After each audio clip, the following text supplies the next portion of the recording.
In the name of international news media, this is your host, Awee Abayari on Public Affairs. Our special guest for today is Dr. Carlos Puente, an expert in the fields of law, economics, political science, international relations, and diplomacy. He's also a university professor, a lecturer, a book author, and publisher. Thank you for joining us, Dr. Puente. Thank you very much for inviting me. We have been deluged with many questions about the current economic situation in the United States, Europe, Asia, well, practically around the world. Today, Dr. Carlos Puente will speak about this topic. At the same time, we'll try to explain and define some words that we often hear these days, like inflation, recession, depression, financial crisis, and many other economic terms. Thank you for joining us today, Dr. Puente.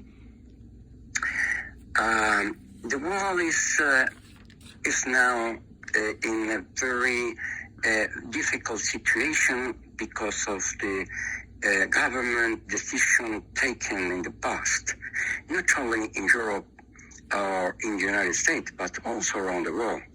Some governments commit many mistakes. Well, I can say that we are not still in a very good position to fight the consequences of the 2008 financial crisis. Afterwards, governments and following the decision of the central banks in the United States and also the European Central Banks in Europe and also the Bank of England as well. They use a quantitative easing policy for a long time. That means that a lot of money, there was a fraud of money to governments and to some sector of the economy. So, well, the consequences are the expected inflation. So if we check the recent economic outlook of the OECD, we can realize that the global GDP growth in 2023 will be around 2.7%. But it's the lowest annual rate since 2008, as I mentioned. So, well, we can say that except in 2020. But this is an information that we have to take into consideration.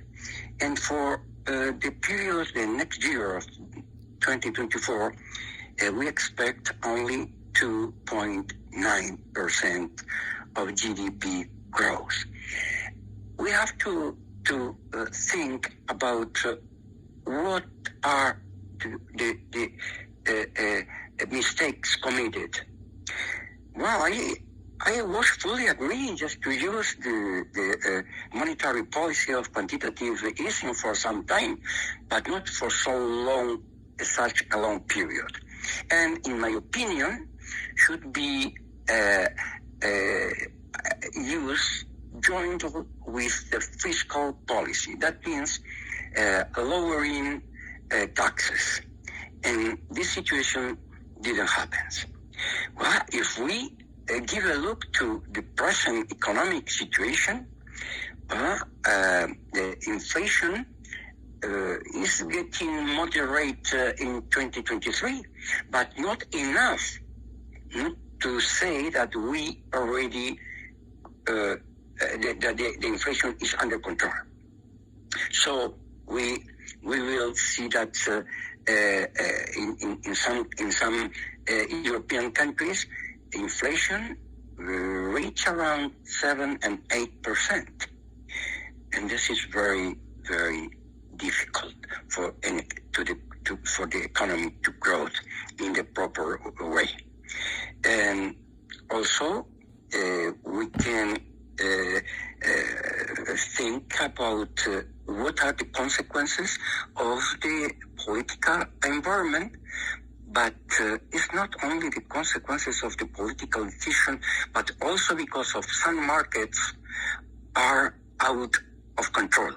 And I mean about the raw materials and also oil and other